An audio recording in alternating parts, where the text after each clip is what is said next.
Greetings, my excellent friends. You got the Hobby Drifter here again. It is Tuesday, July 12th, 2022, here in beautiful but hot and humid Tokyo, Japan. And today I'm going to talk about some genius kids I've had the privilege of teaching over the last few years.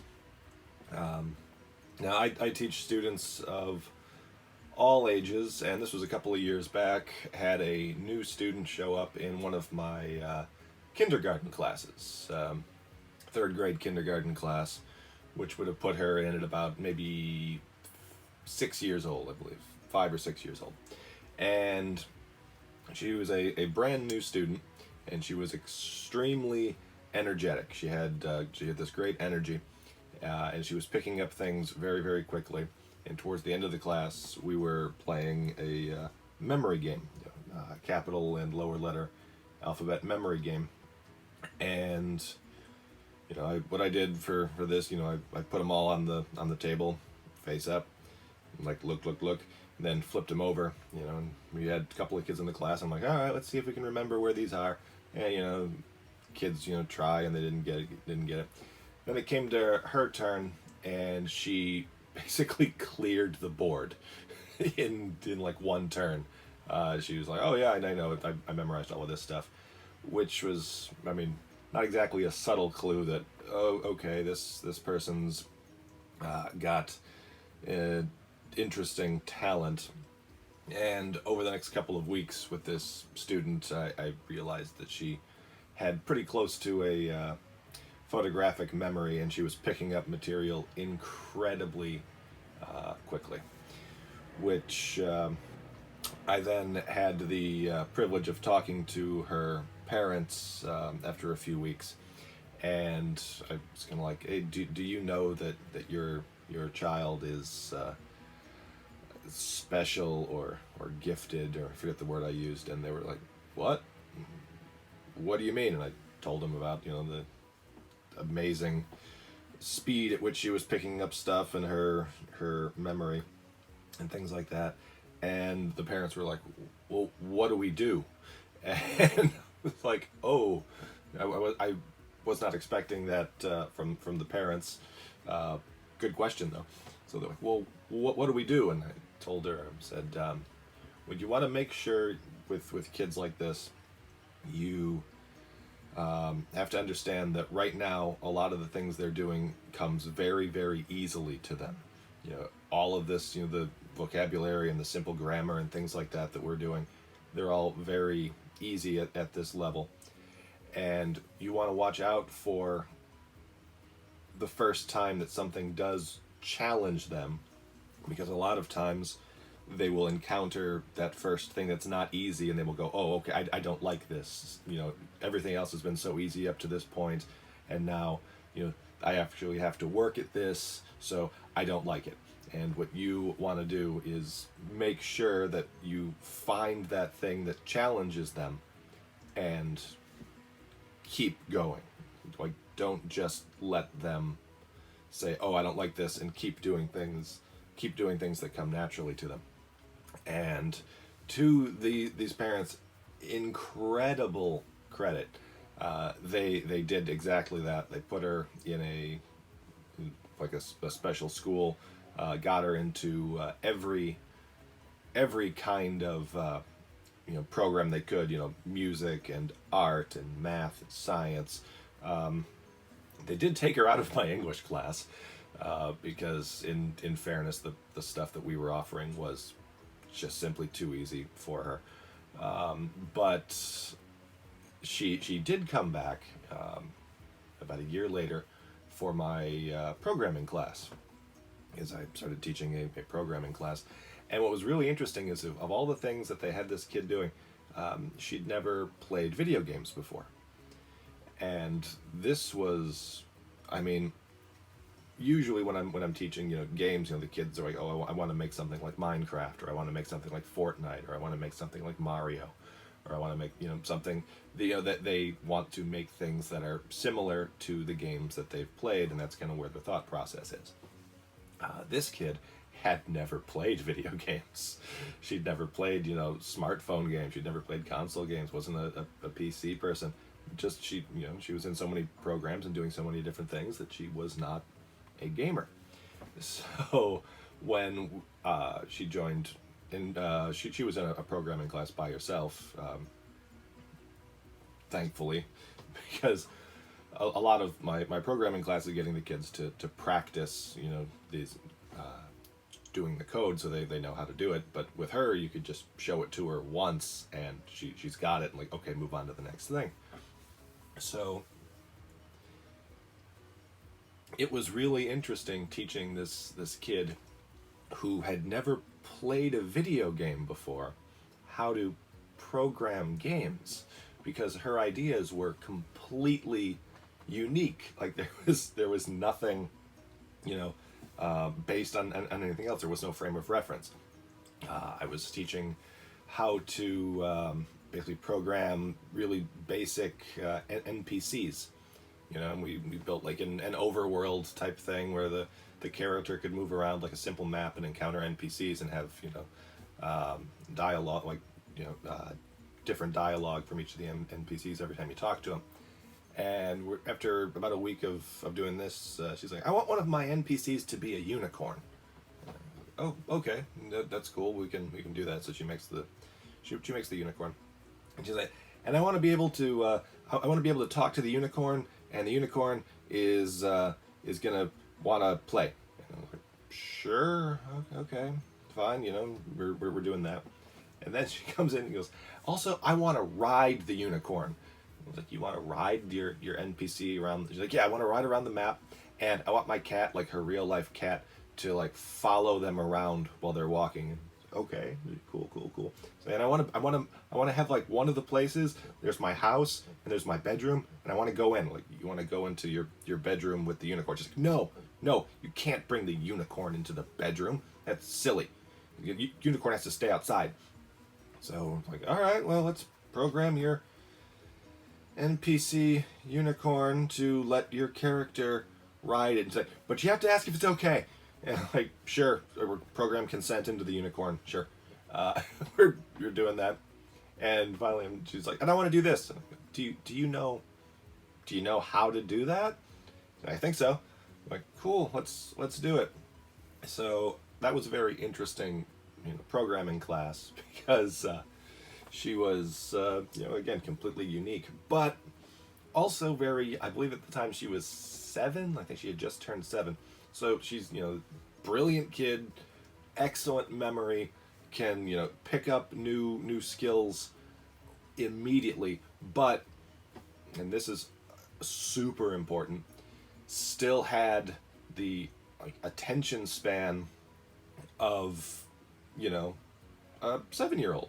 So very easily, they can go from, this is really interesting, I want to do this, I want to do this, I want to do this, I don't want to do this anymore, I want to do this now, which can be extremely frustrating, but it was something that I had to learn to adapt to very, very quickly, to, like, when making lesson plans for kids like this, to be able to challenge them, but also to kind of accept that, yeah, sometimes you'll get more benefit out of kind of going with the flow a little bit, where you don't want to, you want to push them, you want them to keep going, but also they are very young, so if that having them do this exact same thing for an hour or 90 minutes or 2 hours, and sometimes they would be like a double class, kind of go with it. Have some activities ready to kind of break it up. And this, I'm glad that I had this, because shortly after I had another prodigy type kid. This was a 2-year-old girl who had joined my school's toddler program, and had quit after a couple of months because it was just too simple for her. And because she was so young, occasionally we we can bend the age restrictions a little bit one way or the other, but putting a 2-year-old into a an older class can be, it can be difficult. But we did have a slot open where she could be in a class by herself for at least a little while, and we started this class, and I was she's 2 years old, and I've got kindergarten material for her, and she just absolutely destroyed this material in like the first day, where I'm like, all right, well, let's talk about the feelings. Let's see, like, what feelings. How are you feeling? And so we're going like sad, happy, sleepy, hot, cold. And I said, so I put the cards. This is early kinder activity. You put the cards down. And you're like, well, how are you? And ideally, in the best of worlds, the kid will touch the card that they are feeling, and then you get them to say it.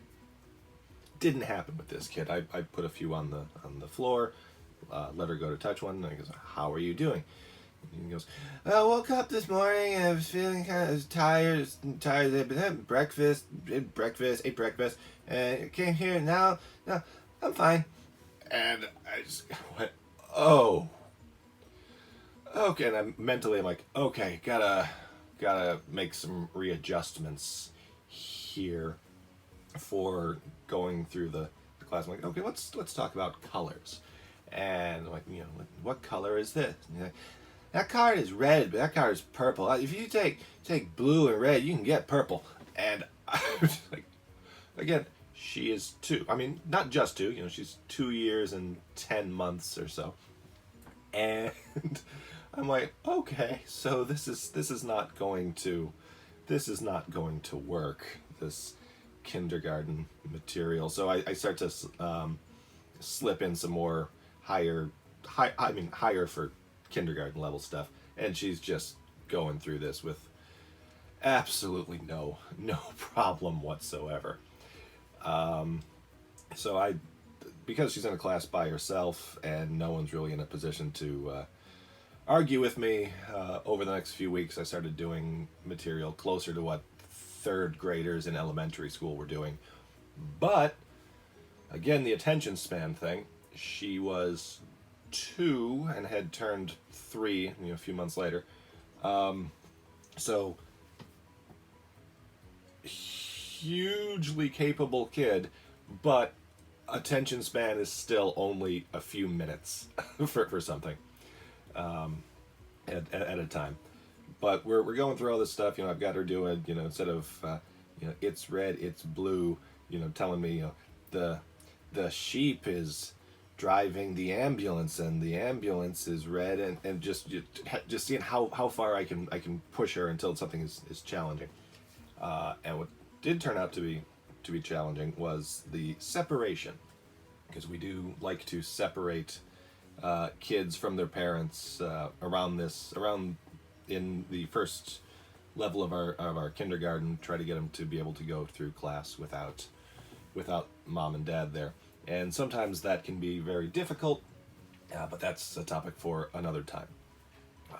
This kid, we separated her from, it's like mom goes, okay, I have to go, bye, see you later.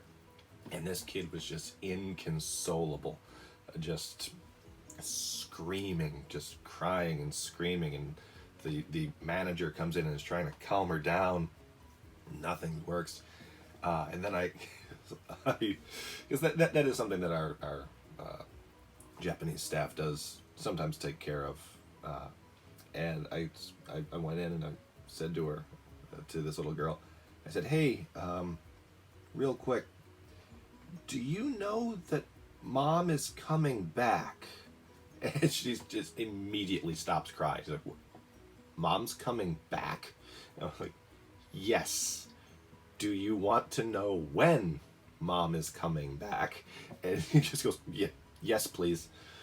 Like, okay, look, see the clock up there?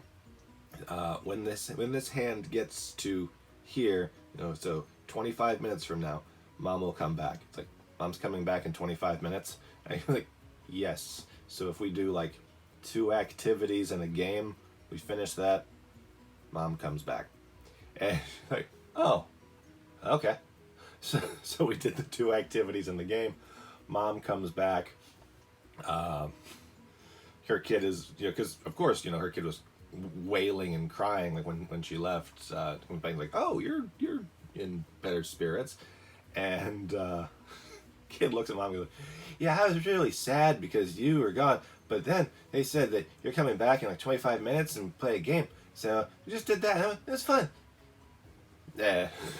Like, so finally, it wasn't this time. I had talked to her before, but I was like, Mom, I get that your kid is very, very smart, very capable, very, very special. But what I don't understand is where she has picked up this vocabulary. I obviously she has learned everything that I have taught her, but I have not used a lot of these words at any point in my classes. So I just do you guys speak English at home? Like, do you speak English? Dad speak English? And she's like, no. I was like, I don't understand where her vocabulary is coming from. And Mom goes, well, she likes Peppa Pig. And I'm like, oh, okay. So they picked it up from that and then just kind of put it together themselves. And I've had a bunch of these really, really smart kids. I mean, I call them genius kids, but I don't know if that's really appropriate in these times of ours. But they can be really, really challenging to teach, especially when they're not in a class by themselves. Because I have occasionally had classes where the level, has been wildly different between students. And it's important to keep that in mind.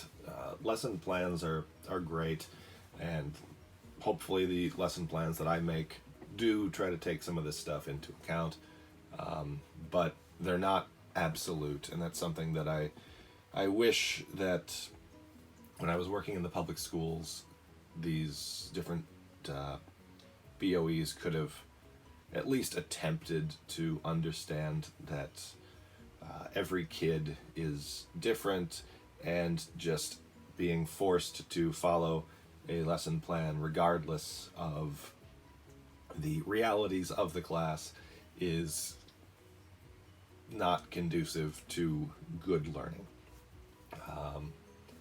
I have had other spectacularly gifted students over the course of my time here, but those are the ones that I just wanted to share with you today.